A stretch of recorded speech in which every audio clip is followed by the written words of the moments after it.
നമസ്കാരം.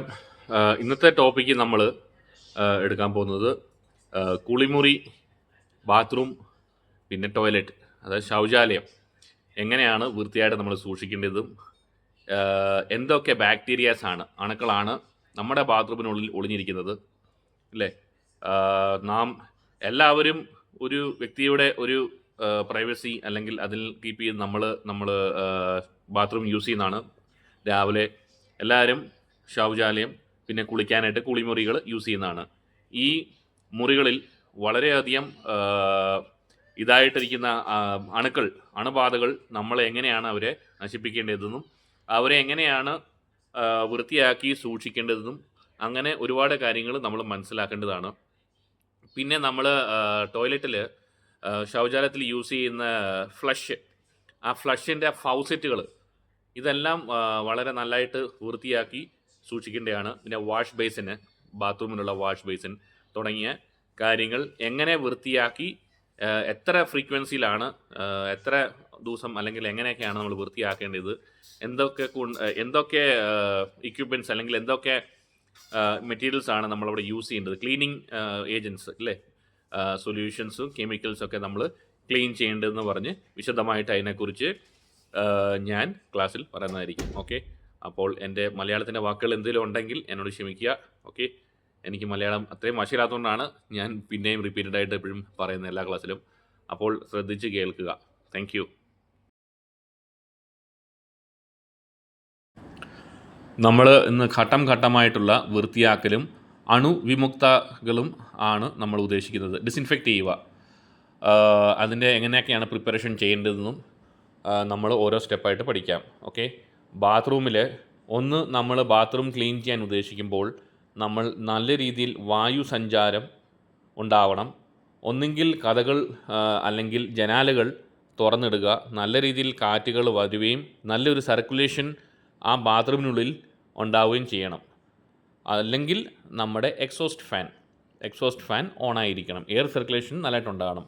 ഇല്ലെങ്കിൽ എന്താ സംഭവിക്കും, നമ്മൾ ഈ വൃത്തിയാക്കുന്ന ഈ കെമിക്കൽ അല്ലെ ഏതെങ്കിലും നമ്മൾ റെക്കമെൻഡ് ആയിട്ടുള്ള ഒരു കെമിക്കൽ യൂസ് ചെയ്യുമ്പോൾ നമുക്ക് ചിലപ്പോൾ അത് ശ്വസിക്കുമ്പോൾ അല്ലെങ്കിൽ നമുക്ക് അതിൻ്റെ സ്മെല്ലടിക്കുമ്പോൾ ഓവർ ഇതായിരിക്കും. അതുകൊണ്ടാണ് നല്ല രീതിയിൽ അതിനെ ഓപ്പൺ ചെയ്ത് വിൻഡോകളും ജനാലകളെല്ലാം കയറി നല്ല രീതിയിൽ ഒരു വെൻറ്റിലേഷൻ ഉണ്ടാക്കിയെടുക്കാൻ നമ്മൾ പറയുന്നത്.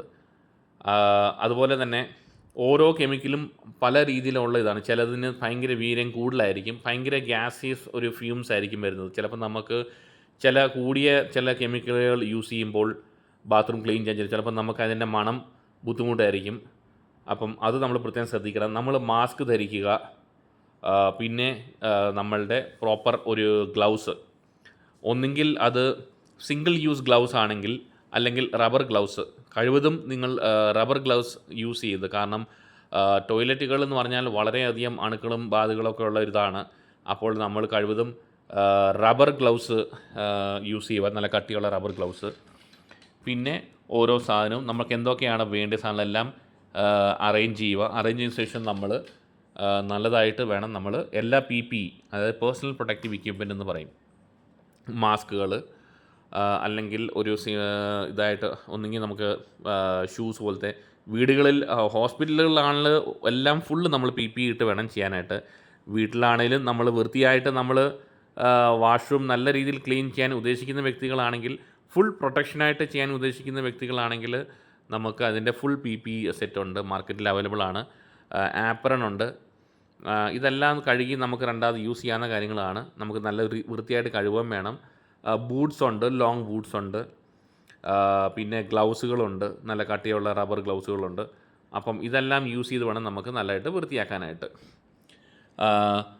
സോ ദാറ്റ് ലൈക്ക് എന്താ പറയുന്നത്, ക്ലീൻ ചെയ്യുമ്പോൾ അറ്റ്ലീസ്റ്റ് കണ്ടാമിനേറ്റഡ് സർഫേസസ്, അതായത് നല്ല ഒത്തിരി ഇതുള്ള ടോയ്ലറ്റിൻ്റെ ഏരിയയിലോട്ട് സ്പ്രെഡ് ആയിരിക്കാനായിട്ട് ചെറിയ രീതിയിലുള്ള കാര്യങ്ങൾ, അതായത് ആദ്യമേ തന്നെ നമ്മൾ സിങ്കുകൾ, വാഷ് ബേസിന് ടോയ്ലറ്റിൽ അല്ലെങ്കിൽ കുളിമുറികളിൽ ചെറിയ ഇത് കാണും, അത് ആദ്യമേ എല്ലാം ക്ലീൻ ചെയ്ത് മാറ്റുക. അതിന് ശേഷം വേണം നമ്മൾ ടോയ്ലറ്റിൻ്റെ അടുക്കിലേക്ക് പോകാനായിട്ട്.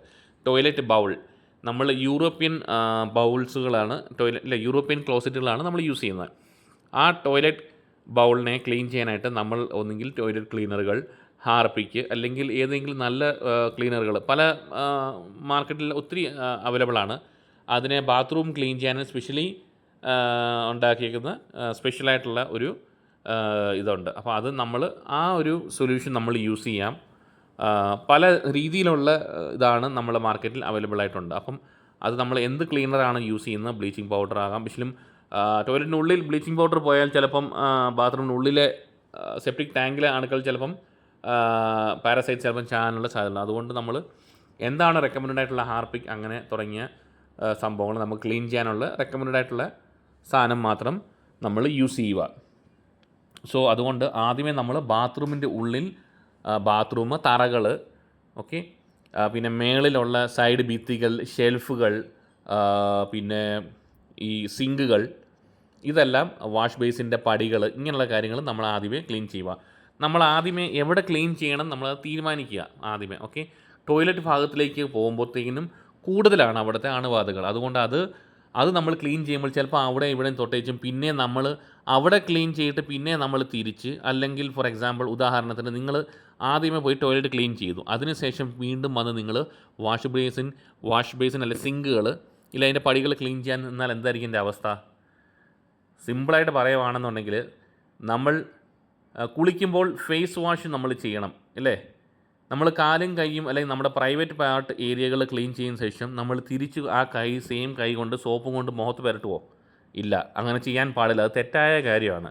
അതുകൊണ്ട് നമ്മൾ ആദ്യമേ കുളിക്കുമ്പോൾ പോലും നമ്മൾ ആദ്യം ഫേസാണ് നമ്മൾ നല്ല രീതിയിൽ മുഖവും കാര്യങ്ങളെല്ലാം സോപ്പ് പുരട്ടിയതിന് ശേഷം വേണം തല, പിന്നെ പുറം, കഴുത്ത്, ദേഹം കഴിഞ്ഞ ശേഷം പിന്നെ വേണം നമ്മൾ നമ്മുടെ പ്രൈവറ്റ് പാർട്ട് അല്ലെങ്കിൽ വേറെ മറ്റ് ഏരിയകളിലേക്ക് കാൽഭാഗം എല്ലായിടത്തും നമ്മൾ പോയി ക്ലീൻ ചെയ്യേണ്ടത്. അതുകൊണ്ട് നമ്മൾ പ്രത്യേകം ശ്രദ്ധിക്കണം. ഇതിനും അങ്ങനെ വളരെ ഒരു പ്രസക്തിയുണ്ട് ക്ലീൻ ചെയ്യുന്ന ഏരിയ സെലക്ഷനോട്, ഓക്കെ.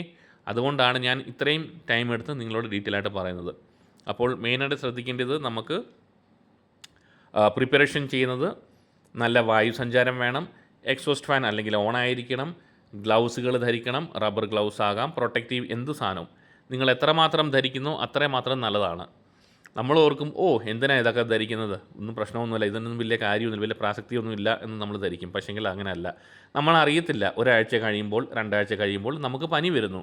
പക്ഷെ നമ്മൾ എങ്ങനെ പനി വന്നു, നമുക്ക് എന്ത് മൂലമാണ് പനി വന്നത്? ആരെങ്കിലും ചോദിക്കുമ്പോൾ പനി വന്നു, എനിക്ക് വയ്യ, ഞാൻ കിടപ്പിലാണ്, ഞാൻ വയ്യാതിരിക്കുകയാണ് പറയും. പക്ഷെങ്കിൽ നമ്മൾ അറിയുന്നില്ല, നമ്മൾ അറിയാതെ തന്നെ നമ്മുടെ ശരീരത്തിനുള്ളിലോട്ട് പല അണുബാധകളും, മൈക്രോ ഓർഗാനിസംസ്, പല ഇൻഫെക്ഷൻസും നമ്മൾ തന്നെ അറിയാതെ നമ്മൾ തന്നെ വിളിച്ച് വരുത്തി വെക്കുന്ന അസുഖങ്ങളാണ് നമുക്കുണ്ടാകുന്ന അസുഖങ്ങൾ.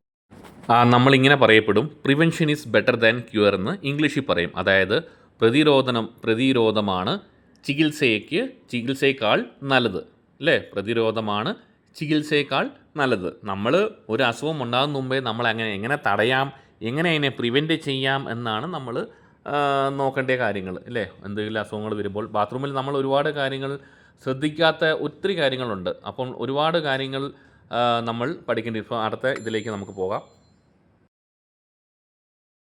ഇനി നമ്മൾ പഠിക്കാൻ പോകുന്നത് ക്ലീനിങ് ദ സർഫേസസ്, അതായത് സർഫേസ് ഏരിയകൾ, അതായത് ഒത്തിരി ടോയ്ലറ്റിലേക്കല്ല, പുറത്തേക്കുള്ള കാര്യങ്ങൾ, പുറമേ ഉള്ള നമ്മൾ സർഫേസുകൾ നല്ല രീതിയിൽ നമ്മൾ വൃത്തിയാക്കുക. അതായത് സിങ്ക്, പിന്നെ കൗണ്ടർ ടോപ്പുകൾ, ഔട്ട്സൈഡ് ഓഫ് ദ ടോയ്ലറ്റ്, വെളിയിൽ ഔട്ട്സൈഡിൻ്റെ ടോയ്ലറ്റിൻ്റെ വെളികളിലും എല്ലാം നല്ല രീതിയിൽ നമ്മൾ നല്ല സൊല്യൂഷൻസ് യൂസ് ചെയ്യാം. ഇല്ലെങ്കിൽ ഡിറ്റർജൻറ്റ് സോപ്പുകളാകാം. പുറമെ ചെറിയ ഒത്തിരി അണുബാധകളില്ലാത്ത സ്ഥലങ്ങൾ നോക്കി ആദ്യം ചെയ്യാം. അതിനുശേഷം ലാസ്റ്റിൽ മാത്രമേ നമ്മൾ ടോയ്ലറ്റ് അല്ലെങ്കിൽ ടോയ്ലറ്റ് ബൗൾ എന്ന് പറയും, ഇല്ലെങ്കിൽ നമ്മൾ യൂറോപ്യൻ ക്ലോസറ്റ് എന്ന് സിമ്പിളായിട്ട് പറയുകയാണെങ്കിൽ അത് പറയും. അപ്പം പിന്നെ അടുത്ത പറയാനുള്ള ക്ലീനിങ് ദി ടോയ്ലറ്റ് ബൗൾ, അതായത് നമ്മൾ ടോയ്ലറ്റ്, യൂറോപ്യൻ ക്ലോസറ്റ് ഇല്ലെങ്കിൽ കക്കൂസ് ക്ലീൻ ചെയ്യുമ്പോൾ നമ്മൾ ആ ബൗൾ, അതായത് യൂറോപ്യൻ ക്ലോസറ്റിൻ്റെ ഒരു അടപ്പ് കാണും, ആ അടപ്പ് അടച്ച് വെച്ചിട്ട് വേണം നമ്മൾ ഫ്ലഷ് ചെയ്യാനായിട്ട്. കാരണം എന്നാണെന്നറിയാമോ? അതിനുള്ളിൽ ചിലപ്പോൾ നമ്മൾ ഫ്ലഷ് അടിക്കുമ്പോൾ ഓപ്പൺ ആണെന്നുണ്ടെങ്കിൽ ചിലപ്പം ആ ജേംസ്, ചിലപ്പോൾ എയറോസലൈസ്ഡ് വായുവിൽ കൂടെ ഒരു വാട്ടർ ഡ്രോപ്ലെറ്റ്സ് മൂലം അത് ആ ടോയ്ലറ്റിനുള്ളിൽ ഉള്ള ജേംസ് ഇല്ലേ, അണുക്കൾ ബാധിക്കാനുള്ള വളരെ സാധ്യതയുണ്ട്. അതായത് അത് എയറിൽ, നമ്മുടെ ബാത്റൂമിനുള്ളിലെ വായുവിനുള്ളിൽ അത് ഒരുപാട് നേരം സസ്പെൻഡ് ചെയ്ത് നിൽക്കാനായിട്ട് സാധ്യത കൂടുതലാണ്. അതുകൊണ്ടാണ് നമ്മൾ ഫ്ലഷ് ചെയ്യുമ്പോൾ നമ്മൾ അതിനുള്ളിൽ നമ്മൾ ക്ലോസ് അതിൻ്റെ ആ ലിഡ്, അതായത് അടപ്പ് ക്ലോസ് ചെയ്ത ശേഷം വേണം നമ്മൾ ഫ്ലഷ് അടിക്കാനായിട്ട്. അപ്പം പിന്നെ അതുപോലെ അത് കാരണം അത് സ്പ്രെഡ് ആയിരിക്കാനും എയറോസൊളൈസ്ഡ് എന്ന് പറയും. എയറോസൊളൈസ്ഡ് എന്നാണ് അതിൻ്റെ ഇംഗ്ലീഷ് അർത്ഥം. വായുവിൽ കൂടെ വാട്ടർ ഡ്രോപ്ലെറ്റ്സ് ആയിട്ട് അത് വായുവിലേക്ക് പകരാനുള്ള സാധ്യതയുണ്ട്. അപ്പം നമുക്കും അത് എഫക്റ്റ് ചെയ്യാനുള്ള ഒരു സാധ്യതയുണ്ട്. അതുകൊണ്ടാണ് നമ്മൾ പറയുന്നത് ബാത്റൂമുകളിലേക്ക് നമ്മൾ ഇത് ചെയ്യുമ്പം ബൗളുകൾ കാര്യങ്ങളെല്ലാം നമ്മൾ ചെയ്യുമ്പം നമ്മൾ ഫ്ലഷ് ചെയ്യാൻ നേരത്ത് നമ്മളെപ്പോഴും അത് ക്ലോസ് ചെയ്തിട്ട് വേണം ഫ്ലഷ് ചെയ്യാനായിട്ട്. ഓക്കെ. പിന്നെ അത് ക്ലീൻ ചെയ്യാനുള്ള മാർഗ്ഗം എന്ന് പറഞ്ഞാൽ apply A toilet bowl cleaner. അതായത് എന്ത് സൊല്യൂഷനാണ് നമ്മുടെ കയ്യിലുള്ളത്, ബാത്റൂം വാഷുകൾ, ഹാർപ്പിക് ആകട്ടെ, അല്ലെ ഏത് ക്ലീനിങ് ഏജൻ്റാണ് നമ്മുടെ കയ്യിൽ, സൊല്യൂഷൻ ആകാം, പൗഡർ ഫോം ആകാം, പല രീതിയിലുള്ള ക്ലീനിങ് കാണും. ടോയ്ലറ്റ് ബൗൾ ക്ലീൻ ചെയ്യുന്ന അല്ലെങ്കിൽ യൂറോപ്യൻ ക്ലോസറ്റ് ക്ലീൻ ചെയ്യുന്ന സൊല്യൂഷൻസ് നമ്മുടെ കാണും. അപ്പോൾ നമ്മൾ അത് വെച്ച് ക്ലീൻ ചെയ്യുക. ക്ലീൻ ചെയ്യുന്ന ശേഷം ആ പ്രോഡക്റ്റ് എന്താണോ പ്രോഡക്റ്റ് ക്ലീൻ ചെയ്യുന്നത് അതിൻ്റെ ഉള്ളിൽ അതിൻ്റെ ബാക്കിൽ ഇൻസ്ട്രക്ഷൻസ് കൊടുത്തിട്ടുണ്ടാവും. ആ പ്രോഡക്റ്റിനെ കുറിച്ചുള്ള ലേബലിംഗ് ഉണ്ടാവും. അത് കറക്റ്റ് നോക്കി വായിച്ച് മനസ്സിലാക്കിയതിന് ശേഷം ടിപ്പിക്കലി ഒരു മിനിമം ഒരു 10 മിനിറ്റേലും നമ്മൾ ഈ ടോയ്ലറ്റിൽ ആ സൊല്യൂഷൻ അപ്ലൈ ചെയ്യുന്ന ശേഷം ഒരു 10 മിനിറ്റ് ഇല്ലെങ്കിൽ ഒരു അരമണിക്കൂർ കൊടുത്താലും സമയം കുഴപ്പമില്ല.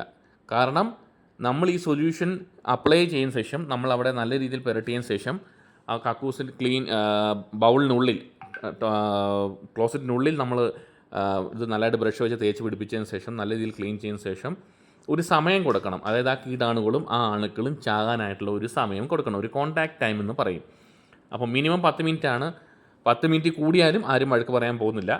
ഇച്ചിരി കുറച്ച് കൂടുതൽ സമയം നമ്മൾ നൽകുവാണെങ്കിൽ ഒരു 25 മിനിറ്റ് അല്ലെങ്കിൽ 20 മിനിറ്റ് കൂടുതൽ അല്ലെങ്കിൽ അരമണിക്കൂർ തന്നാലും വളരെ നന്ന്. കാരണം നല്ല രീതിയിൽ ബാത്റൂം നല്ലതായിട്ട് നല്ല ക്ലീനാവും.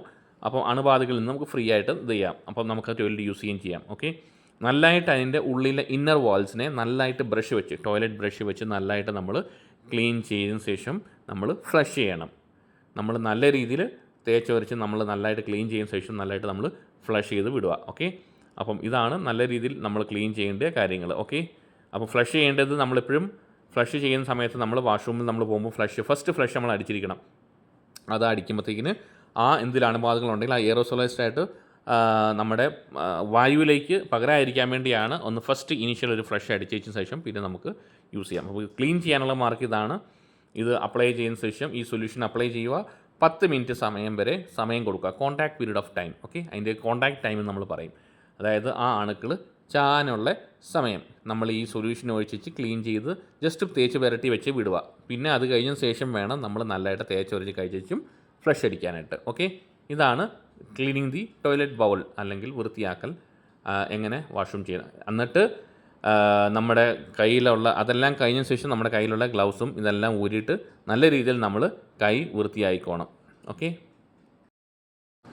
അതുപോലെ തന്നെ നമ്മൾ ക്ലീൻ ആക്കാൻ ക്ലീനപ്പം ചെയ്യണമെന്ന് ഉദ്ദേശിക്കുകയാണെങ്കിൽ നമുക്ക് ഫോർ എക്സാമ്പിൾ വൃത്തികേടായിട്ട് കിടക്കുമ്പോൾ അല്ലെങ്കിൽ നമുക്ക് കാണുമ്പോൾ നമുക്ക് ബാത്റൂമുകൾ അല്ല ടോയ്ലറ്റ് നമുക്ക് കാണുമ്പോൾ മനസ്സിലാവും ഡിസിൻഫെക്ഷൻ്റെ സമയമായി, വൃത്തിയാക്കാൻ സമയമായി. അല്ലെങ്കിൽ ആഴ്ചയിൽ ഒന്നോ ഒക്കെ വെച്ച് ക്ലീൻ ചെയ്യുക. അല്ലെങ്കിൽ നമ്മൾ വിസിബിളി സോയിൽഡ് എന്നറിയപ്പെടുന്ന, അതായത് വൃത്തികേടായിട്ട് കിടക്കുകയും അല്ലെങ്കിൽ നമ്മുടെ വീട്ടിൽ ആരെങ്കിലും എന്തെങ്കിലും അസുഖം മൂലം പനിയടിച്ച് കിടക്കുന്നു അല്ലെങ്കിൽ അസ്വസ്ഥത മൂലം നമ്മുടെ വീടുകളിൽ ആരെല്ലാം ഉണ്ടെങ്കിൽ നമ്മൾ വൃത്തിയാക്കാൻ ശ്രമിക്കുക. കാരണം അവർ ആ ടോയ്ലറ്റ് യൂസ് ചെയ്യുമ്പോൾ നമുക്കും അത് പകരാനുള്ള ഹയർ ചാൻസ് ഉണ്ട്.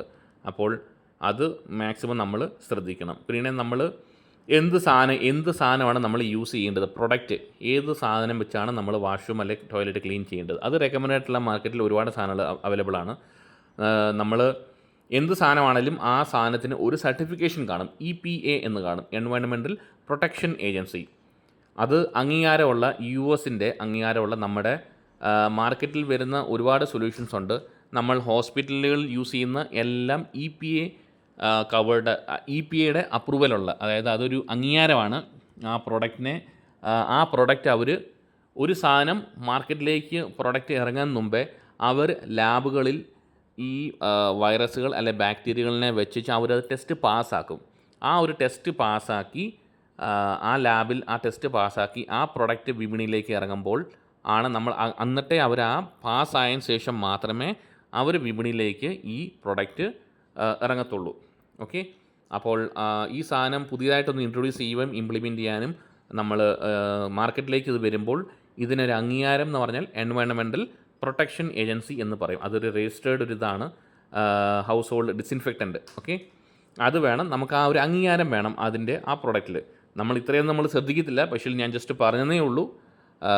നല്ലൊരു സാധനമാണെങ്കിൽ അതിൻ്റെ പുറയിൽ EPA രജിസ്റ്റേർഡ് ആണോ, ഇല്ലെങ്കിൽ ആ സാധനം നമ്മൾ ഓൺലൈനിൽ അടിച്ചു കൊടുത്ത് നോക്കുമ്പോൾ നമുക്കറിയാൻ പറ്റും ഈ ഒരു പ്രൊഡക്റ്റ് നമ്മൾ യൂസ് ചെയ്യുന്ന സാധനം എൻവയൺമെൻറ്റൽ പ്രൊട്ടക്ഷൻ ഏജൻസി പ്രകാരം EPA ഇത് പ്രകാരം ആണോ ഇല്ലയോ എന്നുള്ളത് നമുക്ക് കറക്റ്റ് അറിയാം.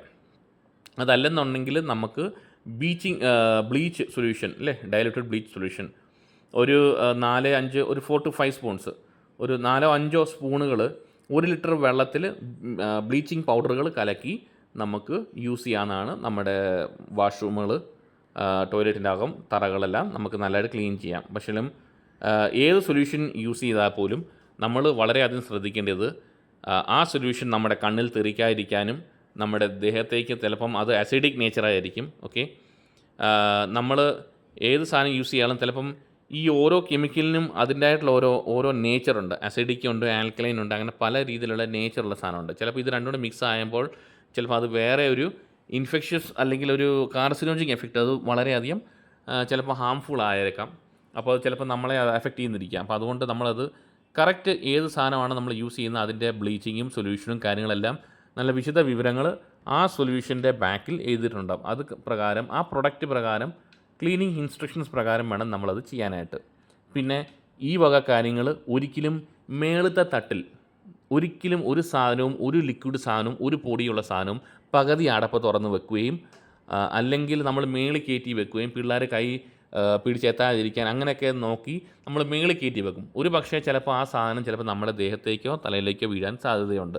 അതുകൊണ്ട് എപ്പോഴും ഇങ്ങനെയുള്ള കെമിക്കലുകളോ ആസിഡുകളോ എന്തുവേലും നമ്മൾ വീട്ടിൽ സൂക്ഷിക്കുകയാണെന്നുണ്ടെങ്കിൽ അത് നമ്മുടെ അരയ്ക്ക് താഴോട്ട്, നമ്മൾ നിൽക്കുമ്പോൾ നമ്മുടെ അരയ്ക്ക് താഴോട്ടുള്ള കബോർഡുകൾ, ചെറിയ കബോർഡുകളോ അല്ലെങ്കിൽ എന്തൊരു ഷെൽഫ്സ് വല്ലതും ഉണ്ടെങ്കിൽ അതിന് താഴോട്ടുള്ള സാധനങ്ങൾ മാത്രമേ വെക്കാവുള്ളൂ ഇങ്ങനെയുള്ള സൊല്യൂഷൻസ്. ഓക്കെ, അങ്ങനെ അപ്പോൾ നമ്മൾ ഈ ഡയലൂട്ടഡ് സൊല്യൂഷൻസ്, അതായത് ബ്ലീച്ച് സൊല്യൂഷൻ അല്ലേ, അത് നമ്മൾ യൂസ് ചെയ്യേണ്ടത് നോർമലായിട്ട് അത് 5 സ്പൂൺ ഞാൻ പറഞ്ഞായിരുന്നു. 1 ലിറ്റർ വെള്ളത്തിൽ 5 സ്പൂൺ നോർമൽ റൂം ടെമ്പറേച്ചറിൻ്റെ വെള്ളത്തിൽ, നോർമൽ വെള്ളത്തിൽ നമ്മൾ 5 സ്പൂണോ 4 സ്പൂണോ നല്ലതായിട്ട് പൗഡർ മിക്സ് ചെയ്യുന്ന ശേഷം നല്ലതായിട്ട് ക്ലീൻ ചെയ്ത് കുറച്ച് സമയം കൊടുക്കുക. എന്നുവെച്ചും കോൺടാക്ട് പീരീഡ് ഓഫ് ടൈം എന്ന് പറയും. ഓക്കെ, എന്ത് സാധനം നമ്മൾ ഏത് സാധനം യൂസ് ചെയ്താലും അതിന് വേണ്ടതായിട്ടുള്ള കുറച്ച് സമയം നൽകി ആ കീടാണുകൾ ചാൻ നമ്മൾ അനുവദിക്കണം. അപ്പോഴാണ് നല്ല രീതിയിൽ നമ്മുടെ ബാത്റൂം അല്ലെങ്കിൽ നമ്മുടെ ടോയ്ലറ്റുകൾ ക്ലീൻ ആയിട്ടിരിക്കും. ഓക്കെ, അടുത്തതായി നിങ്ങൾ ഒരിക്കലും മനസ്സിൽ പോലും ചിന്തിക്കാത്ത ചില കാര്യങ്ങളാണ്, ചിലപ്പോൾ നമ്മൾ മറന്നു പോകുന്ന ചില കാര്യങ്ങളാണ്. ഓക്കെ, അതായത് ഹൈ ടച്ച് സർഫേസസ്. നമ്മൾ സ്ഥിരമായിട്ട് നമ്മുടെ കൈകളാണ് ഏറ്റവും വലിയ അപകടമായ ഒരു കാര്യം. കാരണം നമ്മൾ നമ്മുടെ കൈ വൃത്തിയായി സൂക്ഷിച്ചില്ലെങ്കിൽ ആ കൈ കൊണ്ട് തന്നെ നമ്മൾ എല്ലാ ഡോറിൻ്റെ പിടി ഇല്ലേ, ഡോറിൻ്റെ ഹാൻഡിൽ, ഫ്ലഷ് അടിക്കാൻ വേണ്ടി നമ്മൾ പ്രസ് ചെയ്യാൻ വേണ്ടി യൂസ് ചെയ്യുന്നു, ടോയ്ലറ്റ് സീറ്റുകൾ, സിങ്ക് ഫൗസെറ്റ് എന്ന് പറഞ്ഞാൽ അതായത് തിരിക്കുന്ന ടാപ്പ്. ഹോസ്പിറ്റലുകളിൽ ചെല്ലുവാണെങ്കിൽ കാണാം ഇങ്ങനെ നീണ്ട ഒരു സാധനമാണ്, ഇങ്ങനെ ഒരു വടി പോലെ നീണ്ടിരിക്കുക. അതിൽ നമുക്ക് അത് തിരിക്കാനായിട്ട് ഇങ്ങനെ തട്ടിയാൽ മതി, അന്നേരം അത് ടാപ്പ് ഓട്ടോമാറ്റിക്കായിട്ട് ഓണാവും. അതായത് അത് ഞങ്ങൾ കൈ കൊണ്ട് തൊടാതിരിക്കാൻ വേണ്ടി കൈയുടെ മുട്ട് വെച്ചാണ് ഹോസ്പിറ്റലിൽ യൂസ് ചെയ്യുന്ന ടാപ്പ്, എൽബോ ടാപ്പ് എന്ന് പറയും. നമ്മുടെ കൈയുടെ എൽബോ വെച്ച് ഇങ്ങനെ തുറക്കും. അതായത് ഓപ്പറേഷൻ തിയേറ്ററുകളിലും പിന്നെ ചില ഡിപ്പാർട്ട്മെൻറ്റുകളിലും ICU പോലെ ഉള്ള ഡിപ്പാർട്ട്മെൻറ്റിലും എല്ലാം നിങ്ങൾ ശ്രദ്ധിച്ചാൽ മതി, ടാപ്പിൻ്റെ മണ്ടയ്ക്ക് വലിയ നീണ്ട ഒരു കമ്പ് പോലെ ഇരിക്കും. അത് എൽബോ ടാപ്പ് എന്നാണ് അറിയുന്നത്. അതായത് നമ്മുടെ കയ്യിൽ എന്തെങ്കിലും ബ്ലഡോ കാര്യങ്ങൾ എന്തെങ്കിലും ഉണ്ടെങ്കിൽ പറ്റാതിരിക്കാൻ. ചുരുക്കത്തിൽ ഇത് വീട്ടിൽ എന്താണ് ആവശ്യം എന്ന് പറഞ്ഞാൽ, വീട്ടിൽ നമ്മുടെ കുടുംബമായിട്ട് എല്ലാവരും താമസിക്കുമ്പോൾ ഓരോ വ്യക്തികൾക്കും പല അസുഖങ്ങളും പല രോഗങ്ങളും കാണും. അപ്പോൾ ആ ടാപ്പുകൾ നമ്മുടെ കൈയുടെ സ്പർശനത്തിൽ നിന്നും, കോൺടാക്ട് പ്രിക്കോഷൻസ്, നമ്മുടെ കൈയുടെ സ്പർശനത്തിൽ നിന്നും ആ ഡോർ ഹാൻഡിലോ ഇല്ലെങ്കിൽ ഫ്ലഷ് ചെയ്യുന്ന ഹാൻഡിലോ, ടോയ്ലറ്റ് സീറ്റുകൾ, സിങ്ക് ഫൗസെറ്റ്, ടാപ്പുകൾ ഇതെല്ലാം വൃത്തിയാക്കണമെന്നാണ് പറയുന്നത്. അതായത് ആ സർഫേസ് നല്ല രീതിയിൽ നീറ്റായിട്ട് നല്ലൊരു സൊല്യൂഷൻ വെച്ച്, സോപ്പോ ഡിറ്റർജൻറ്റോ അല്ല എന്തോ സൊല്യൂഷനാണോ ആ സൊല്യൂഷൻ വെച്ച് നല്ലതായിട്ട് വെറ്റ് ചെയ്ത് ക്ലീൻ ചെയ്യുന്ന ശേഷം ഒരു കോൺടാക്റ്റ് ടൈമും കൊടുക്കണം. അതായത് ഒരു നിശ്ചിത സമയം കൊടുക്കണം. എന്ത് സാധനം അല്ലെങ്കിൽ എന്ത് കെമിക്കൽ അല്ലെങ്കിൽ എന്ത് സൊല്യൂഷനാണ് നമ്മൾ ക്ലീൻ ചെയ്യാൻ യൂസ് ചെയ്യുന്നത്, അത് ക്ലീൻ ചെയ്യുന്ന ശേഷം കുറച്ച് സമയം കൊടുക്കണം. അതിൽ പിന്നീട് തൊടാൻ പാടില്ല. ഒരു അരമണിക്കൂർ അല്ല ഒരു 15 മിനിറ്റ് അല്ല 20 മിനിറ്റ് സമയം, മിനിമം ഒരു 20 to 30 മിനിറ്റ് വരെയുള്ള സമയം കൊടുക്കുകയാണെന്നുണ്ടെങ്കിൽ അത് ഡിസിൻഫെക്ഷൻ ചെയ്യാൻ സാധിക്കും. അതായത് ഫോർ എക്സാമ്പിൾ, ഇതിന് മുന്നിൽ ഈ ബാത്റൂം യൂസ് ചെയ്ത വ്യക്തികൾ അല്ലെങ്കിൽ ചെയ്തുകൊണ്ടിരിക്കുന്ന ആളുകളാണെങ്കിലും അവരുടെ കയ്യിലെ കീടാണുങ്ങൾ, ജേംസ്, അത് പറ്റാതിരിക്കാനും മറ്റുള്ള വ്യക്തികളിൽ നിന്നും പകരാതിരിക്കാനും ആണ് ഇത് വൃത്തിയായി സൂക്ഷിക്കുന്നത്. ഹോസ്പിറ്റലുകൾ, ആശുപത്രിയിലാകുമ്പോൾ ഇതിലും ഭയങ്കര ഹൈ രീതിയാണ് നമ്മൾ ഇത് നോക്കുന്നത്, നമ്മൾ ചെയ്യുന്നത്. അതുകൊണ്ടാണ് ഹൈ ടച്ച് സർഫേസസ് എന്ന് പറയുന്നത് ഇതിനെ. ഫ്ലഷ് ഹാൻഡിലുകൾ, ഫൗസെറ്റ്സ് തുടങ്ങിയ കാര്യങ്ങൾ. അപ്പോൾ അതിന് പ്രോപ്പർ കോൺടാക്റ്റ് ടൈം കൊടുക്കണം. അതായത് നിശ്ചിത സമയം കൊടുക്കണം. അതിൻ്റെ ജേംസ് എല്ലാം ചാനായിട്ട്. ഓക്കെ. പിന്നെ ആ പ്രൊഡക്റ്റ്, എന്ത് പ്രൊഡക്റ്റാണ് യൂസ് ചെയ്യുന്നത് അതിൻ്റെ ലേബിൾ കാണും, അതിൻ്റെ ഇൻസ്ട്രക്ഷൻസ് കാണും. ഓരോ പ്രൊഡക്റ്റിനും ഏത് പ്രൊഡക്റ്റ് യൂസ് ചെയ്താലും അതിൻ്റെ മെറ്റീരിയൽ സേഫ്റ്റി ഡാറ്റ ഷീറ്റ്, അതായത് MSDS എന്ന് അറിയപ്പെടുന്നു. ഏതൊരു പ്രൊഡക്റ്റിനെക്കുറിച്ചും ഈ പ്രൊഡക്റ്റ് എന്താണ്, എങ്ങനെയാണ്, കണ്ണിൽ വീണാൽ എന്തോ ചെയ്യണം എന്നൊക്കെ പറഞ്ഞ് കുറേ സേഫ്റ്റി കാര്യങ്ങളുണ്ട്. ഇതിനുള്ളിൽ എന്തൊക്കെയാണ് കണ്ടൻറ്റുകൾ, ഇതിൻ്റെ ഉൾഘടനങ്ങൾ എന്തൊക്കെയാണ്, ഇതിനുള്ള കണ്ടൻറ്റുകൾ, ഈ സൊല്യൂഷനുള്ളിൽ എന്തൊക്കെ അസിഡിക് നേച്ചറാണോ ആൽക്കലിക് നേച്ചറാണോ എന്ന് പറഞ്ഞ് തുടങ്ങിയ എല്ലാ വിശദ വിവരങ്ങളും ഇതിൻ്റെ നമുക്കിപ്പം കടകളിൽ നിന്ന് മേടിക്കുമ്പോൾ നമ്മൾ ഈ പേപ്പർ കൊണ്ടൊന്നും നോക്കാറില്ല. പക്ഷേ ഇതിൻ്റെ പേരടിച്ച് തുറന്ന് ഏതെങ്കിലും ഒരു പ്രൊഡക്റ്റ് നമ്മൾ മേടിക്കുമ്പോൾ അതിൻ്റെ ഓൺലൈനിൽ രജിസ്റ്റേർഡ് EPA രജിസ്റ്റേർഡ് ആയിട്ടുള്ള എൻവയോൺമെൻറ്റൽ പ്രൊട്ടക്ഷൻ ഏജൻസി EPA അപ്രൂവലായിട്ടുള്ള സാധനങ്ങളാണെന്നുണ്ടെങ്കിൽ ഉറപ്പായിട്ട് നിങ്ങൾക്ക് ഓൺലൈനിൽ നിങ്ങൾക്ക് ഈ പേര് അടിച്ചു കൊടുക്കുമ്പോൾ അതിൻ്റെ സകല വിശദ വിവരങ്ങളും കിട്ടും. മറ്റൊരു കാര്യം വളരെ ഇമ്പോർട്ടൻ്റ് ആയിട്ട് പറയാനുള്ളത്, ബ്ലീച്ച് വിത്ത് അമോണിയ വേറെ ഏതിൽ അസിഡിക് ആയിട്ടുള്ള ടോയ്ലറ്റ് ക്ലീനേഴ്സായിട്ട് നമ്മൾ മിക്സ് ചെയ്യാൻ പാടില്ല. അമോണിയ അസിഡിക് നേച്ചറുള്ള വേറെ ഒരു സൊല്യൂഷനായിട്ട് ആ കണ്ടൻറ്റുമായിട്ട് നമ്മൾ മിക്സ് ചെയ്ത് കഴിഞ്ഞാൽ അത് ടോക്സിക് ഗ്യാസ് ഉണ്ടാകാനുള്ള സാധ്യതകളുണ്ട്. ആസിഡിക് നേച്ചർ കൊണ്ട് നമ്മൾ നമ്മുടെ മാർക്കറ്റിൽ ലഭിക്കുന്ന സൊല്യൂഷൻസിൽ, ഫോർ എക്സാമ്പിൾ നമ്മൾ ലാബുകളിലൊക്കെ യൂസ് ചെയ്യുവാണെങ്കിൽ, ഹോസ്പിറ്റലിലെ ലാബുകളിൽ യൂസ് ചെയ്യുകയാണെങ്കിൽ എല്ലാ കെമിക്കലും പ്രത്യേക രീതിയിൽ അടുക്കി വെക്കണം. ചിലതുങ്ങൾ തീ പിടിക്കാനുള്ള സാധ്യത കൂടുതലാണ്. ചിലതുങ്ങൾ രണ്ടും കൂടെ ഉണ്ടായാൽ ടോക്സിക് വേറെ ഒരു ഗ്യാസ് ഫോം ചെയ്യാനുള്ള സാധ്യതകളുണ്ട്. അപ്പോൾ ഇതിനെല്ലാം നല്ല രീതിയിൽ പ്രത്യേക രീതിയിലാണ് ഹോസ്പിറ്റലിൽ അത് ലോക്ക്ഡ് ക്യാബിനറ്റിലാണ് വെക്കുന്നത്. അതിൻ്റെ എല്ലാ വിശദ വിവരങ്ങളും നമ്മളവിടെ മെയിൻറ്റെയിൻ ചെയ്യുന്നതാണ്. അപ്പോൾ അതാണ് ഇതിനകത്ത് പറഞ്ഞിരിക്കുന്ന കാര്യങ്ങൾ. ഓക്കെ, ഹൈ ടച്ച് സർഫേസസിൽ ഞാൻ ഇതെല്ലാം പറഞ്ഞിരിക്കുന്നത്. ഓക്കെ, അടുത്തതായി ശുചീകരണത്തിന് ശേഷമുള്ള ശുചിത്വം. ഓക്കെ, നിങ്ങളുടെ കയ്യുറകൾ ഗ്ലൗസ് നീക്കം ചെയ്യുന്നതിന് മുമ്പുള്ള കാര്യങ്ങളാണ് എന്തൊക്കെ ചെയ്യണമെന്നാണ് ഇതിനകത്ത് പറഞ്ഞിരിക്കുന്നത്. ഓക്കെ, നമ്മൾ ഗ്ലൗസ് അല്ലെങ്കിൽ എന്തെങ്കിലും PPE എന്തെങ്കിലും ധരിച്ചിട്ടുണ്ടെങ്കിൽ നമ്മളതിനെ പ്രോപ്പറായിട്ട് അതിനെ ക്ലീൻ ചെയ്യണം. റബ്ബർ ഗ്ലൗസ് ആയിരിക്കും നമ്മൾ ചിലപ്പോൾ യൂസ് ചെയ്യുന്നത്, നമ്മുടെ ബാത്റൂം ക്ലീൻ ചെയ്യാനായിട്ട് നമ്മൾ യൂസ് ചെയ്യുന്ന റബ്ബർ ഗ്ലൗസ് എന്ന് പറയും. ആ റബ്ബർ ഗ്ലൗസ് കയ്യിൽ നിന്ന് ഊരി മാറ്റുന്നതിന് മുമ്പേ നമ്മൾ നല്ല രീതിയിൽ അതിനെ പെട്ടെന്ന് തന്നെ നമ്മൾ വാഷ് ചെയ്യണം. കുറയാതൊരു 20 സെക്കൻഡിന് കൂടുതലും സമയം എടുത്തിച്ച് നല്ലതായിട്ട് സോപ്പും ഇതൊക്കെ വെച്ച് നല്ല രീതിയിൽ ആ ഗ്ലൗസിനെ നല്ല രീതിയിൽ കഴുകി വെക്കുക.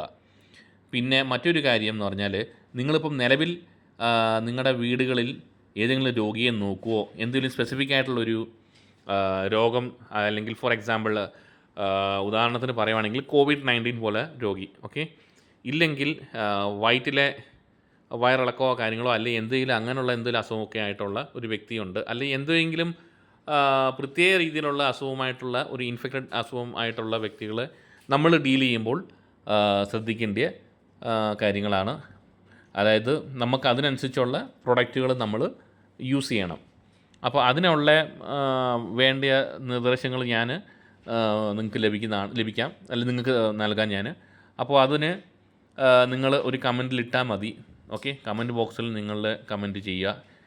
അപ്പം അടുത്ത ക്ലാസ്സിൽ ഞാൻ അതിനനുസരിച്ച് നിങ്ങൾക്കത് കറക്റ്റായിട്ട് പറഞ്ഞു തരാം. ഓരോ ഇതിനും അതിൻ്റെ ആയിട്ടുള്ള ഓരോ റെക്കമെൻഡഡ് ആയിട്ടുള്ള, അതായത് ഓരോ കെമിക്കലിനും അതിൻ്റെ ആയിട്ടുള്ള വീര്യം കൂടിയ സാധനം, അതായത് അതിൻ്റെ കില്ലിങ് ഏജൻറ്റ് ഈ മൈക്രോബ്സിനെയും ഈ ബാക്ടീരിയ, വൈറസ്, ഫംഗൈ പോലെ ഓരോ കാറ്റഗറൈസേഷനുണ്ട്, ഓരോ വേറെ ഇത് ചെയ്ത് വെച്ചും സെപ്പറേഷനുണ്ട്. അതിനനുസരിച്ച് അതിനെ കില്ല് ചെയ്യാനുള്ള അങ്ങനത്തെ അത്രയും പവർ കൂടിയ ഒരു ക്ലീനിങ് സൊല്യൂഷൻ. അപ്പം ഇതെല്ലാം ഓരോ കമ്പനികൾ ഇതിനെല്ലാത്തിനും ഉണ്ട്. കൈ കഴുകാൻ നമുക്ക് ഒരു സാധനം ഇല്ലേ, കൈ കഴിയുന്ന സാധനം വെച്ച് നമ്മൾ ഒരിക്കലും തറ തുടയ്ക്കാൻ പോകുന്നില്ല, അല്ലെങ്കിൽ തറ തുടയ്ക്കുന്ന സാധനം വെച്ച് നമ്മൾ ഒരിക്കലും കൈ കഴുകാൻ പോകുന്നില്ല. അപ്പോൾ അങ്ങനെ ഓരോ സ്ഥലങ്ങളിലും ഓരോ സാധനവും കിച്ചണിൽ ക്ലീൻ ചെയ്യുന്ന സാധനം അത് വ്യത്യസ്തമാണ്. ചിലപ്പോൾ രണ്ടും യൂസ് ചെയ്യാമെന്നായിരിക്കും. കാരണം കിച്ചണിൽ ഫ്ലെയിം, ഗ്യാസ് എല്ലാം ഉള്ളതല്ലേ. അത് കാരണമുണ്ട് ഗ്ലാസ് ക്ലീൻ ചെയ്യുന്ന ഗ്ലാസ് ക്ലീനറുണ്ട് അല്ലേ. അങ്ങനെ ഓരോ സ്ഥലങ്ങളിലും തറ തുടയ്ക്കുന്നതിലും അങ്ങനെ മറ്റ് എല്ലാ സാധനങ്ങളും മെഡിക്കൽ എക്യുപ്മെൻറ്റ്സ് ഇല്ലെങ്കിൽ നമ്മുടെ മെഷീനറി എക്യുപ്മെൻറ്റ്സ് അല്ലേ. നമ്മൾ ചിലപ്പം കോളിൻ എന്ന് പറയുന്ന സാധനം യൂസ് ചെയ്യാറുണ്ട്. അങ്ങനെ ഒരുപാട് മാർക്കറ്റിൽ ഒത്തിരി സാധനങ്ങളുണ്ട്. നമ്മൾ അങ്ങനെ ഇലക്ട്രോണിക് ഐറ്റംസുകളൊക്കെ ഹോസ്പിറ്റലുകളിലൊക്കെ യൂസ് ചെയ്യാനുള്ള. കാരണം ഇതിനൊക്കെ നമ്മൾ ഓരോ വീട്ടിലെ സാധനങ്ങൾ അല്ലെങ്കിൽ മെഷീൻസൊക്കെ ക്ലീൻ ചെയ്യുന്നതൊക്കെ ഭയങ്കര നല്ല ഒത്തിരി വിലയുള്ള മെഷീൻസാണ്. അപ്പോൾ അതിനെല്ലാം ഭയങ്കര സെൻസിറ്റീവാണ്. അപ്പോൾ നമ്മളതെല്ലാം കമ്പനി റെക്കമെൻഡഡ് ആയിട്ടുള്ള സൊല്യൂഷൻസ് ഉണ്ട്, അത് മാത്രമേ നമ്മൾ യൂസ് ചെയ്യാൻ പാടുള്ളൂ. ഓക്കെ.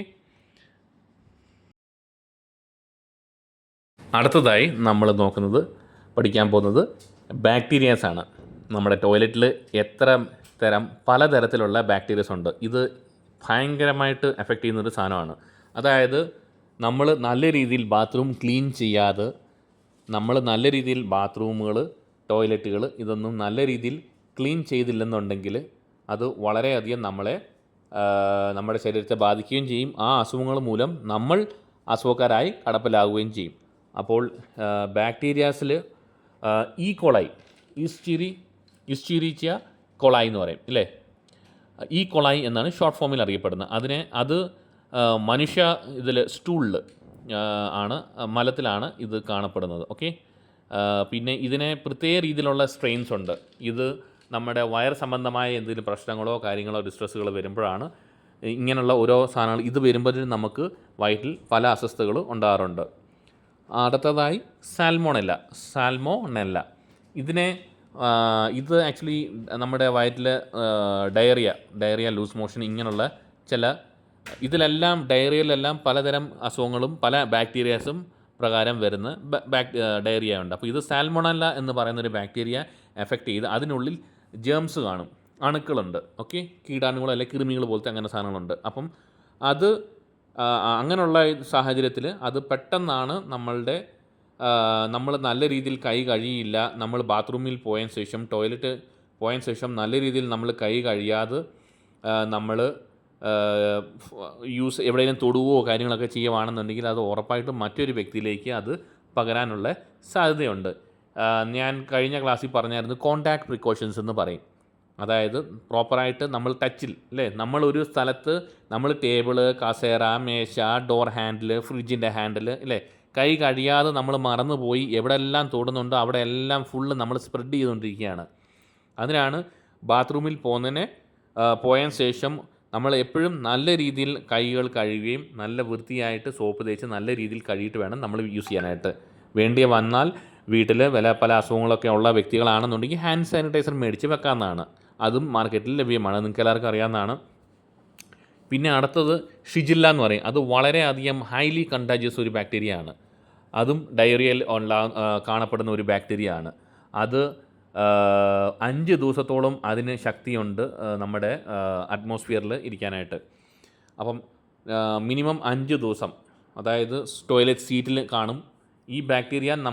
ആ വ്യക്തി ഈ ഷിജില്ല എന്ന് പറഞ്ഞ ഈ ബാക്ടീരിയ ഉള്ള ഒരു വ്യക്തി നമ്മൾ ആ ബാത്റൂം യൂസ് ചെയ്യുന്ന ശേഷം നമ്മൾ നോർമലായിട്ട് ബാത്റൂം യൂസ് ചെയ്യുന്നു, നമ്മൾ പോരുന്നു. പക്ഷേ ആ ടോയ്ലറ്റുകൾ നല്ല രീതിയിൽ ക്ലീൻ ആയില്ലെന്നുണ്ടെങ്കിൽ എന്താ ചെയ്യും, ഈ ബാക്ടീരിയയ്ക്ക് 5 ദിവസം വരെയും ആ ബാത്റൂമിനുള്ളിൽ നിൽക്കാനുള്ള ശക്തിയുണ്ട്. അത്രയ്ക്ക് സ്ട്രോങ് ആണ് ഈ ബാക്ടീരിയ, ഷിജില്ല എന്ന് പറയും. മനസ്സിലായല്ലോ.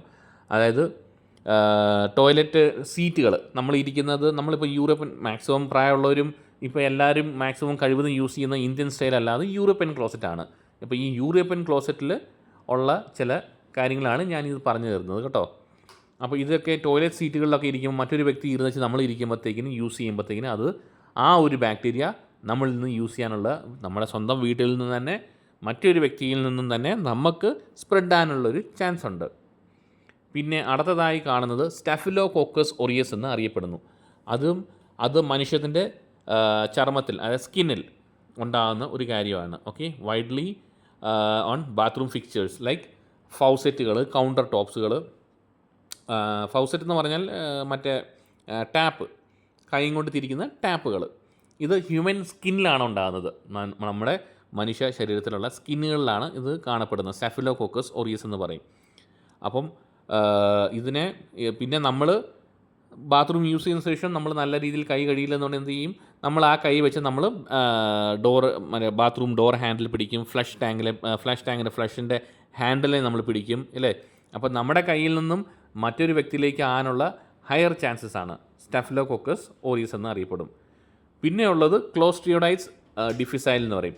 അതായത് ക്ലോസ്ട്രീഡിയം ഡിഫിസൈൽ ഇത് ഈ പറഞ്ഞ എല്ലാത്തിലും വെച്ച് ഏറ്റവും വലിയൊരു സംഭവമാണ് ഈ സാധനം. ഇതൊരു ബാക്ടീരിയയാണ്. ഇതൊരു സ്പോർ ഫോമിങ് ബാക്ടീരിയമാണ്. ഇത് മെയിനായിട്ട് ഹോസ്പിറ്റലുകളിലാണ് കാണപ്പെടുന്നത്. പിന്നെ ഹോസ്പിറ്റൽസിൽ കൂടുതലധികം ഇത് വരാറുണ്ടെങ്കിൽ അസുഖങ്ങൾ വരാറുണ്ട്. പിന്നെ വീടുകളിലുള്ള പേഷ്യൻസും വരാറുണ്ട്. അപ്പോൾ ഇത് ഗ്യാസ്ട്രോ ഇൻറ്റസ്റ്റൈനൽ ട്രാക്റ്റിൽ നിന്നും വരുന്ന ഒരു ബാക്ടീരിയയാണിത്. ഗ്യാസ്ട്രോ ഇൻറ്റസ്റ്റൈനൽ ട്രാക്റ്റ് എന്നാണ് ഈ സാധനം വരുന്നത്. അപ്പം ഇതും നമ്മൾ വളരെയധികം ഭയങ്കരമായിട്ട് നമ്മൾ ശ്രദ്ധിക്കേണ്ട ഒരു കാര്യമാണ്. ഓക്കെ, ക്ലോസ്ട്രീഡിയം ഡിഫിസൈൽ എന്ന് അറിയപ്പെടും. പിന്നെ പറയാനുള്ളത് സ്യൂഡോമോണാസ് ഓർഗനോസ. അത് മോയ്സ്ചർ, ഈ ഒരു ബാക്ടീരിയയ്ക്ക് മോയ്സ്ചർ, അതായത് നനവ്, നമ്മൾ പ്ലംബിംഗ് വർക്കോ കാര്യങ്ങളോ അല്ലെങ്കിൽ എന്തെങ്കിലും രീതിയിൽ ചെറിയ രീതിയിൽ പൈപ്പോ ലീക്കോ എന്തെങ്കിലും ഉണ്ടെങ്കിൽ ബാത്റൂമിനുള്ളിൽ നനവുണ്ടെങ്കിൽ വളരെയധികം ഹയർ ചാൻസസ് ആണ്. നമ്മൾ ശ്രദ്ധിച്ചാൽ മതി.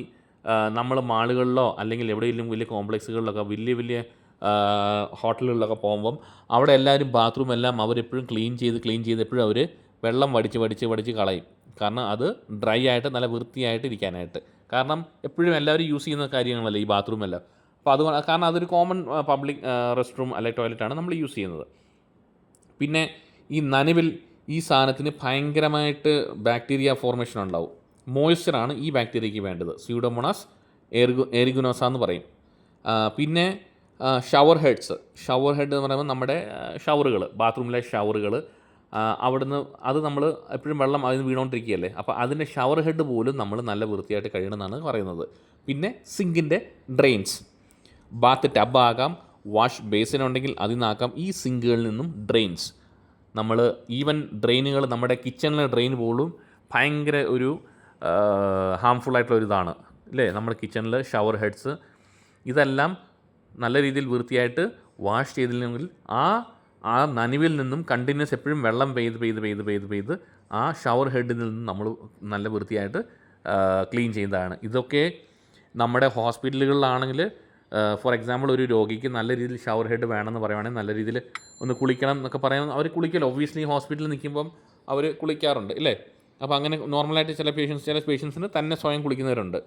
അപ്പം അങ്ങനെയുള്ള വ്യക്തികൾക്കും നമ്മളെപ്പോഴും ആ ഷവർ ഹെഡുകൾ പോലും എപ്പോഴും വൃത്തിയാക്കിക്കൊണ്ടിരിക്കാൻ പറയും അവരോട്. കാരണം ആ വെള്ളം അതിൽ തട്ടിയിട്ട് ആണ് ആ രോഗിയുടെ ദേഹത്തേക്ക് വീഴുന്നത്.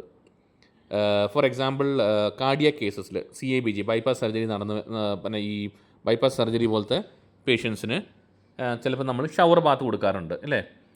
പിന്നെ അങ്ങനെയുള്ള സിങ്ക് അപ്പോൾ അവർ യൂസ് ചെയ്യുന്ന, കാരണം അവർക്കെല്ലാം നമ്മൾ ടോട്ടലി നല്ല രീതിയിൽ വൃത്തിയാക്കി സൂക്ഷിച്ചില്ലെന്നുണ്ടെങ്കിൽ ആ രോഗിക്ക് ഓൾറെഡി ഓപ്പറേഷന് മുമ്പ് തന്നെ എന്തെങ്കിലും ഈ സ്യൂഡോമോണാസ് എന്ന് പറഞ്ഞ് ഈ ഒരു ബാക്ടീരിയ കയറി പിടിക്കാനുള്ള ഒരു ഹയർ ചാൻസ് ആണ്. അതുകൊണ്ടാണ് നമ്മളെപ്പോഴും ഷവർ ഹെഡുകൾ, സിങ്കുകൾ, കിച്ചൺ സിങ്കുകളെല്ലാം നല്ല രീതിയിൽ വൃത്തിയായിട്ട് സൂക്ഷിക്കേണ്ടത്. ഓക്കെ, അപ്പോൾ നമ്മളിന്ന് കണ്ടിരിക്കുന്നത് 6 ബാക്ടീരിയസാണ് ബാത്റൂമിൽ മെയിനായിട്ട് കാണപ്പെടുന്നത്. ഈക്കോളൈ ഉണ്ട്, അത് നമ്മൾ പറഞ്ഞു. ഹ്യൂമൻ ഫീസസ്, അതായത് മലം അല്ലെ, സ്റ്റൂൾ. സാൽമോണല്ല ആണെങ്കിൽ മൈക്രോസ്കോപ്പിക് ജേംസ് ആണ്. അത് ഡയറിയ, ലൂസ് മോഷൻ തുടങ്ങിയ കാര്യങ്ങളിൽ നിന്നും കണ്ടാമിനേറ്റ് ചെയ്ത് സർഫേസസ്, അതായത് സ്ഥലങ്ങൾ, എല്ലാ സർഫേസിലും നമ്മൾ സ്പ്രെഡ് ആകാനുള്ള ചാൻസ് ഉണ്ട്. അടുത്തതായി പഠിച്ചത് ഷിജില്ലയും അതും ഡയറിയലാണ്. പക്ഷേ ഈ ഷിജില്ലയ്ക്ക് 5 ദിവസം വരെയും ആ ബാക്ടീരിയ നിലനിൽക്കാനുള്ള ശക്തിയുണ്ട്. അതുപോലെ സ്ട്രോങ് ആൻഡ് പവർഫുള്ളാണ് ഈ ഷിജില്ല. അടുത്തതായിട്ടുള്ളത് സ്റ്റഫിലോകോക്കസ് ഓറിയസ്. ഇത് മെയിൻലി വ്യക്തികളുടെ സ്കിന്നിലാണ് കാണപ്പെടുന്നത്. അടുത്തത് ഞാൻ പറഞ്ഞത് ക്ലോസ്ട്രീഡിയം ഡിഫിസൈൽ, C. ഡിഫിസൈൽ എന്നറിയപ്പെടുന്നു. ഓക്കെ, അത് ഹെൽത്ത് കെയർ അല്ലെങ്കിൽ ടോയ്ലറ്റ്സിൽ. ഇത് മെയിൻലി വരുന്നത് വ്യക്തി ഒരു മനുഷ്യൻ്റെ ഗ്യാസ്ട്രോ ഇൻറ്റസ്റ്റൈനൽ ട്രാക്റ്റിൽ നിന്നും വരുന്ന ഒരു ബാക്ടീരിയ ആണ് ക്ലോസ്ട്രീഡിയം ഡിഫിസൈൽ. അടുത്തതായി പറഞ്ഞത് സ്യൂഡോമോണാസ് ഏരിഗോനോസ. ഓക്കെ, ഇത് മോയ്സ്ചർ, ഇതിന് മോയ്സ്ചറോ നനവോ കാര്യങ്ങളോ ഇല്ലെങ്കിൽ ഷവർ ഹെഡ് ഇല്ലെങ്കിൽ സിങ്ക് ഡ്രെയിൻസ്, ഇതിനകത്ത് ഒളിഞ്ഞിരിക്കുന്ന ഹൈലി ഇൻഫെക്ഷ്യസ് ആയിട്ടുള്ള ഒരു ബാക്ടീരിയ ആണ് നമ്മൾക്ക് വേണ്ടി കണ്ടുപിടിക്കുന്നത്. ഓക്കെ, ഈ കണ്ടിരിക്കുന്നത്. അപ്പോൾ ഈ 6 കാര്യങ്ങളാണ് നമ്മൾ ഇന്ന് ഡിസ്കസ് ചെയ്ത കാര്യം. അടുത്തതായി ഞാൻ പറയാൻ പോകുന്നത് വൈറസാണ്. ബാക്ടീരിയ കഴിഞ്ഞു, 6 നമ്മൾ പഠിച്ചു. ഇനി അടുത്തത് വൈറസാണ്. ഓക്കെ, ബാത്റൂമിൽ അല്ലെങ്കിൽ ടോയ്ലറ്റ്സിലുണ്ടാകുന്ന വൈറസുകൾ. അതിൽ നോറോ വൈറസ് ഉണ്ട്, അഡിനോ വൈറസസ് ഉണ്ട്, ഹെപ്പറ്റൈറ്റിസ് എ ഉണ്ട്. ഓക്കെ, നോറോ വൈറസിൽ അതായത് അത് വളരെ പകർച്ചവ്യാധി മൂലമുണ്ടാകുന്ന ഒരു രോഗമാണ്. വയറ്റിൽ പനിയാകാം, മലത്തിൽ നിന്നും ഛർദിൽ തുടങ്ങിയ കാര്യങ്ങളിൽ നിന്നും ഉണ്ടാകുന്ന ഒരു കാര്യമാണ്. അതായത് ഹൈലി കണ്ടാജിയസ് ആണ്. സ്റ്റൊമക്ക് ഫ്ലൂ എന്ന് ഇംഗ്ലീഷിൽ പറയപ്പെടുന്നു. ഓക്കെ, അത് ഒരു വ്യക്തിയുടെ മലത്തിൽ നിന്നും ഇല്ലെങ്കിൽ ഛർദിൽ നിന്നും വരുന്ന ഒരു വൈറസാണ് ഈ ഒരു നോറോ വൈറസ്. അത് മെയിനായിട്ട് എങ്ങനെയാണ് അത് വ്യാപിക്കുന്നത്, സ്പ്രെഡ് ആകുന്നത് എങ്ങനെയാണ്? അതായത് കയ്യിൽ നിന്ന് ഇൻഫെക്റ്റഡ് ഹാൻഡ്സ്, അതായത് നമ്മൾ ഛർദിലോ കാര്യങ്ങളോ എവിടെയെങ്കിലും അല്ലെങ്കിൽ തെറിച്ചിട്ടുണ്ട്, സ്പ്ലാഷസ് ഉണ്ടായിട്ടുണ്ടാകും, എവിടെയും തെറിച്ചിട്ടുണ്ട്, അല്ലെങ്കിൽ നമ്മുടെ കയ്യിൽ നിന്നും നമ്മുടെ കയ്യിലേക്ക് ഈ ഒരു നോറോ വൈറസിൻ്റെ ഒരു വൈറസ് നമ്മുടെ കയ്യിൽ പറ്റിയാൽ അത് ആ ഒരു പരിസരം, ആ ഒരു എൻവയോൺമെൻറ്റ് അല്ലെങ്കിൽ സർഫേസ്, ടോയ്ലറ്റിൻ്റെ ആ ഒരു സർഫേസിലേക്ക് ഫുള്ളി ഇൻഫെക്റ്റഡ് ആവുകയാണ്. കാരണം ടോയ്ലറ്റിൻ്റെ അത് എയറോസോൾ പ്രൊഡ്യൂസ് ചെയ്യും. അപ്പം ആ ഒരു കാര്യം നോറോ വൈറസ് മെയിനായിട്ട് ഉണ്ടാകുന്ന കാര്യം. ഓക്കെ, അത് മലത്തിൽ നിന്നും സ്റ്റൂളിൽ നിന്നും ആൻഡ് ഛർദിൽ നിന്നും ഉണ്ടാകുന്ന ഒരു കാര്യമാണ്, ഒരു വൈറസാണ് നോറോ വൈറസ് എന്ന് പറയുന്നത്. പിന്നെ അടുത്തതായിട്ടുള്ളത് അഡിനോ വൈറസ്. ഇത് മെയിൻലി പബ്ലിക് ടോയ്ലറ്റ്സ് യൂസ് ചെയ്യുമ്പോൾ ആ പ്രദേശങ്ങളിൽ നിന്നും നമുക്ക് കിട്ടുന്നതാണ്. കാരണം പബ്ലിക് ടോയ്ലറ്റിൽ പല വിവിധ അസുഖങ്ങളുള്ള ആൾക്കാർ വന്നു വെച്ച് public toilet rest room use ചെയ്ത് പോകാറുണ്ട് അല്ലേ. അപ്പോൾ ആ വ്യക്തിയിൽ നിന്നും നാം ആ ഒരു ടോയ്ലറ്റ് യൂസ് ചെയ്യുമ്പോഴത്തേന് അത് പകരാനുള്ള ഒരു ഹയർ ചാൻസാണ് ഉള്ളത്. അടുത്തതായിട്ടുള്ളത് hepatitis A virus. Hepatitis A ഇതും same faeces of infected people. അത് ട്രാൻസ്ഫർ ചെയ്യുന്നത് കണ്ടാമിനേറ്റഡ് സർഫേസ് ആണ്. ഇതിനും എന്തെങ്കിലും കണ്ടാമിനേറ്റ് ആവുകയാണ്, എന്തെങ്കിലും ഒരു കണ്ടാമിനേഷൻ ആകുമ്പോഴത്തേക്കിനാണ് ഈ സാധനം ആകുന്നത്. അതായത് ബാധിതരായ ആളുകളുടെ വിസർജ്യത്തിൽ നിന്നും ജീവിക്കുകയും മാലിന്യമായ പ്രത്യേക അഴുക്കുകളിൽ നിന്നുമാണ് ഈ സാധനം ഉണ്ടാകുന്നത്. ഓക്കെ, ഇത് പകരുകയാണ്, സ്പ്രെഡ് ആവുകയാണ് ഇത്. ഓക്കെ, അത് ഹെപ്പറ്റൈറ്റിസ് എ എന്ന രോഗമാണ് ഇതിൽ നിന്ന് ഉണ്ടാകുന്നത്. ഓക്കെ, അപ്പോൾ ഇത് 3 വൈറസുകളാണ്. ഓക്കെ, നോറോ വൈറസ് ഉണ്ട്, അഡിനോ വൈറസസ് ഉണ്ട്, പിന്നെ ഉള്ളത് ഹെപ്പറ്റൈറ്റിസ് എ ആണ് മൂന്നാമത്തത്. ഓക്കെ, അടുത്ത ആയിട്ടുള്ളത് ഫംഗൈ ആണ്. Fungi and parasites. അതായത് ഫംഗസ്.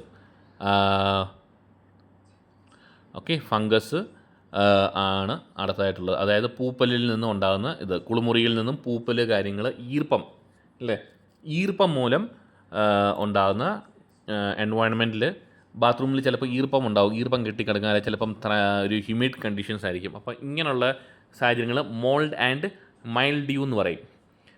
നമ്മൾ ചിലപ്പം ശ്രദ്ധിച്ചാൽ മതി, ചിലപ്പം ബാത്റൂമിൽ അല്ലെങ്കിൽ ചിലപ്പം നമ്മുടെ വീടുകളിലെ ഭിത്തികളിലൊക്കെ വെള്ളം നനയിപ്പം കാര്യങ്ങളൊക്കെ ഉള്ളപ്പം ചില പച്ച കളറിലും ആയിട്ടുള്ള ചില ഫംഗൽ ആയിട്ടുള്ള ചിലപ്പം വെള്ള ഭിത്തിയാണെങ്കിൽ അല്ലെങ്കിൽ അതുപോലെ ഒരു ഒറ്റ കളർ ഭിത്തികളൊക്കെ ആണെന്നുണ്ടെങ്കിൽ നമുക്കത് കാണുമ്പോൾ മനസ്സിലാകാൻ പറ്റും പൂപ്പൽ. ചിലതിനകത്ത് ഈ റൗണ്ടഡ് ഷേപ്പിൽ കുത്തൽ പോലെ ഇങ്ങനെ കുത്തി ഇങ്ങനെ ഡോട്ട്സ് ഉള്ള റൗണ്ടഡ് ഇതുള്ള കുറേ ഇതായിട്ട് കാണാം. അപ്പോൾ അതിന് മോൾഡ് ആൻഡ് മൈൽഡ് ഡ്യൂ എന്ന് പറയും.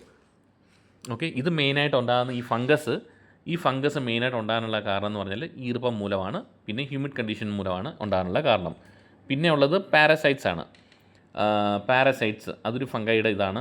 അതായത് മൈക്രോസ്കോപ്പിക് പാരസൈറ്റ് മെയിനായിട്ട് ഉണ്ടാകുന്നത് ഗ്യാസ്ട്രോ ഇൻറ്റസ്റ്റൈനൽ ഇൻഫെക്ഷൻസ് ഉണ്ടാകുമ്പോഴാണ് ഉണ്ടാകുന്നത്. ചിലപ്പം മാലിന്യമായ വെള്ളം ചിലപ്പം നല്ലതല്ല. ചിലപ്പം അഴുക്ക് വെള്ളം, ചിലപ്പം നമ്മുടെ വീടുകളിൽ കിട്ടുന്ന ചിലപ്പം വെള്ളം കിട്ടുന്ന മാലിന്യമായിട്ടുള്ള വെള്ളമാണെന്നുണ്ടെങ്കിൽ പോലും കണ്ടാമിനേറ്റഡ് വാട്ടർ എന്ന് ഇംഗ്ലീഷിൽ അറിയപ്പെടുന്നു. അപ്പം ആ കണ്ടാമിനേറ്റഡ് വാട്ടർ, മാലിന്യമായ വെള്ളം മൂലവും ഈ പാരസൈറ്റുകൾ ഉണ്ടാകാനുള്ള ഹയർ ചാൻസ് ഉണ്ട്. ഓക്കെ, ഈ ഒരു ഇൻഫെക്ഷൻസ്, ഗ്യാസ്ട്രോ ഇൻറ്റസ്റ്റൈനൽ ഇൻഫെക്ഷൻ ഉണ്ട്. ഞാൻ പറഞ്ഞ പോലെ ഇതിൻ്റെ ഉദാഹരണത്തിന് പറയുകയാണെങ്കിൽ ജിയർഡിയ എന്ന് പറയും. ഓക്കെ, ഈ പാരസൈറ്റ്സിൽ ഫംഗസിൻ്റെ ഫാമിലിയിൽ ഈ പാരസൈറ്റ്സ് ഉണ്ടാകുന്നത് മൈക്രോസ്കോപ്പിക് പാരസൈറ്റ്സ് ആണ്. അത് ഗ്യാസ്ട്രോ ഇൻറ്റസ്റ്റൈനൽ ഇൻഫെക്ഷൻസിൽ നിന്നും ഉണ്ടാകുന്നതാണ്. ചിലപ്പോൾ മാലിന്യമായ വെള്ളം, കണ്ടാമിനേറ്റഡ് വാട്ടറിൽ നിന്നും ഉണ്ടാകുന്ന ഒരു സംഭവമാണ് ഈ ഫംഗസ്. ഓക്കെ, ഞാൻ ഈ പറഞ്ഞ ഇത്രയും ഉള്ള ഫംഗസ്, ബാക്ടീരിയകൾ, പാരസൈറ്റ്സ്, ഇതെല്ലാം ഇതിൻ്റെ ട്രാൻസ്മിഷൻ, അതായത് പകരുന്നത് എങ്ങനെയാണ്, അത് പകരാനുള്ള ചാൻസ് മെയിനായിട്ട് വരുന്നത് ഒന്ന് ബാത്റൂം സർഫേസസ്, അതിൽ കൂടെ ആകാം ഇല്ലേ, അവിടുത്തെ നിലം, മണ്ണിൽ കൂടെ ആകാം. പിന്നെ ബയോ എറോസോൾ ഫോമി, അതായത് ആ മൈക്രോ ഓർഗാനിസംസ് ആ ചുറ്റുവട്ടത്ത് അല്ലെങ്കിൽ ബാത്റൂമിൽ ഈർപ്പം മൂലം, ഇല്ലെങ്കിൽ ആ ബാത്റൂമിൽ ഉള്ള മൈക്രോ ഓർഗാനിസംസ് എയറിൽ ചിലപ്പം കാണും, എയറിൽ സസ്പെൻഡ് ചെയ്ത് എയറിൽ അത് കാണും, ഇല്ലെങ്കിൽ ആ ഒരു ഏതെങ്കിലും ഒരു എൻവയോൺമെൻറ്റിൽ കാണും. ആ ഒരു എൻവയോൺമെൻറ്റിൽ ഉള്ളതിനാണ് ബയോ എറോസോൾ എന്ന് അറിയപ്പെടുന്നത്. പിന്നെ ഉള്ളത്, നമ്മൾ ഫ്ലഷ് ചെയ്യുമ്പോൾ അതിൻ്റെ കൊമോഡിൻ്റെ മണ്ടയ്ക്കത്തെ ആ അടപ്പ് നമ്മൾ അടയ്ക്കാതെ തുറന്ന് വെച്ച് നമ്മൾ ഫ്ലഷ് അടിക്കാൻ ശരിക്കും അങ്ങനെ ചെയ്യാൻ പാടില്ലെന്നാണ്. കാരണം അതിനുള്ളിൽ, ഈ ടോയ്ലറ്റിനുള്ളിൽ, യൂറോപ്യൻ ക്ലോസറ്റിനുള്ളിലുള്ള എല്ലാ കീടാണുകളും അന്നേരം ആ കീടാണു പുറത്തേക്ക് തള്ളാനുള്ള ഹയർ ചാൻസ് ഉണ്ട്. അപ്പം നമ്മൾ ഫ്ലഷ് ചെയ്യുമ്പോൾ എപ്പോഴും നമ്മൾ ആ സാധനം അടച്ചു വെച്ചും, നമ്മൾ ആ അടപ്പ് അടച്ചും വേണം നമ്മളൊന്ന് ഫ്ലഷ് അടിക്കാനായിട്ട്. കാരണം നമ്മൾ ആ ഫ്ലഷ് അടിക്കുമ്പോൾ തന്നെ ആ എല്ലാ ജേംസും ആ ബാത്റൂമിൽ നിന്നും പുറത്തേക്ക് തള്ളാനുള്ള ഹയർ ചാൻസാണ്. എന്നിട്ട് അത് പുറത്തേക്ക് തള്ളി നമ്മുടെ ആ അന്തരീക്ഷത്തിൽ, ബാത്റൂമിൻ്റെ ഉള്ളിലുള്ള അതിൽ ഡ്രോപ്ലെറ്റ് അല്ലെങ്കിൽ ബയോ എറോസോൾ ഫോം ചെയ്ത് എയർബോണി പാർട്ടിക്കിൾസ് ആയിട്ട് കൺവേർട്ട് ആവുകയാണ് ഈ സാധനം. എന്നിട്ട് അത് ആ മുറിക്കുള്ളിൽ, ആ ബാത്റൂമിനുള്ളിൽ തന്നെ അത് സെറ്റിൽ ഡൗൺ ആവും. അവിടെ നിന്നാണ് പിന്നെ ആ സർഫേസുകളിലും അവിടെ ഇവിടെ നമ്മൾ തൊടുമ്പോഴേയും സ്പർശിക്കുകയും ചെയ്യുമ്പോഴാണ് നമുക്ക് ആ അസുഖങ്ങളും മറ്റൊരു വ്യക്തിയിൽ നിന്നും നമുക്ക് പകരാൻ ഉള്ളൊരു ഹയർ ചാൻസ്. പിന്നെ ഞാൻ ഈ ഇത്രയും പറഞ്ഞ കാര്യങ്ങളെല്ലാം നമ്മൾ പ്രോപ്പറായിട്ട് എല്ലാ റെക്കമെൻഡേഷൻസും എടുത്തേക്കുന്നത് CDC, centre for disease control എന്ന് അറിയപ്പെടുന്നു. ഓക്കെ, അപ്പം അത് പ്രകാരം അവർ പറയുന്നുണ്ട്, CDCക്കാരും WHO, വേൾഡ് ഹെൽത്ത് ഓർഗനൈസേഷൻ, ഇവരെല്ലാം പറയുന്നുണ്ട്, നമ്മൾ ഈ വക മൈക്രോ ഓർഗാനിസത്തിനെല്ലാം നമ്മൾ മറികടക്കണമെങ്കിൽ നമുക്ക് പ്രോപ്പർ ഹാൻഡ് ഹൈജീൻ, നല്ല രീതിയിൽ ഹാൻഡ് വാഷ് ചെയ്യണം. നല്ല രീതിയിൽ നമുക്ക് ഹാൻഡ് വാഷ് ചെയ്യുന്നെങ്കിൽ മാത്രമേ ഇതിൻ്റെ ആ ചെയിൻ ഒന്ന് ബ്രേക്ക് ചെയ്യാൻ പറ്റത്തുള്ളൂ. ഈ മൈക്രോ ഓർഗാനിസംസിൻ്റെ ചെയിൻ ബ്രേക്ക് ചെയ്യണമെങ്കിൽ നമ്മൾ നമ്മുടെ കൈ നല്ല രീതിയിൽ ഹാൻഡ് വാഷ് ചെയ്യണം. കൈകൾ നല്ല രീതിയിൽ സോപ്പ് വെച്ച് നല്ലതായിട്ട് കൈ കഴുകണം. വീടുകളിലാണെങ്കിൽ നോർമൽ സോപ്പ് കൈകൾ യൂസ് ചെയ്യാം. അല്ലാതെ ഹാൻഡ് വാഷിംഗ് സൊല്യൂഷൻസ് ഉണ്ട് ഹോസ്പിറ്റലുകളിൽ, അത് പ്രത്യേക രീതിയിലുള്ള ഇച്ചിരിയുടെ പവർഫുള്ളായിട്ട് കുറച്ചുകൂടെ ഇത് കണ്ടൻറ്റ് കൂടുതലുള്ള ഒരു സാധനമാണ് അതിനകത്തുള്ളത്. അപ്പോൾ അതുകൊണ്ട് കുറച്ചുകൂടി എഫക്റ്റീവാണ്.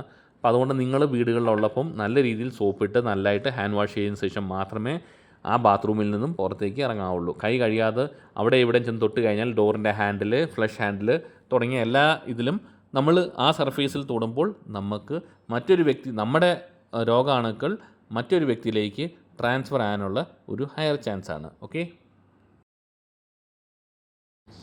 നമ്മുടെ മെയ് 5 മെയ് 2026, അല്ലാതെ എല്ലാ ഇയറിലും എല്ലാ വർഷവും നമ്മൾ വേൾഡ് ഹാൻഡ് ഹൈജീൻ ഡേ അല്ലേ, കൈകളുടെ ലോക കൈ കഴുകുന്ന ഹാൻഡ് ഹൈജീൻ ഡേ ആയിട്ട് നമ്മൾ ഔദ്യോഗികമായിട്ട് നമ്മൾ അതിനെ ഇത് ചെയ്യുന്നത്, അംഗീകരിക്കുന്ന ഒരു ദിവസമാണ് 5 മെയ് 2026.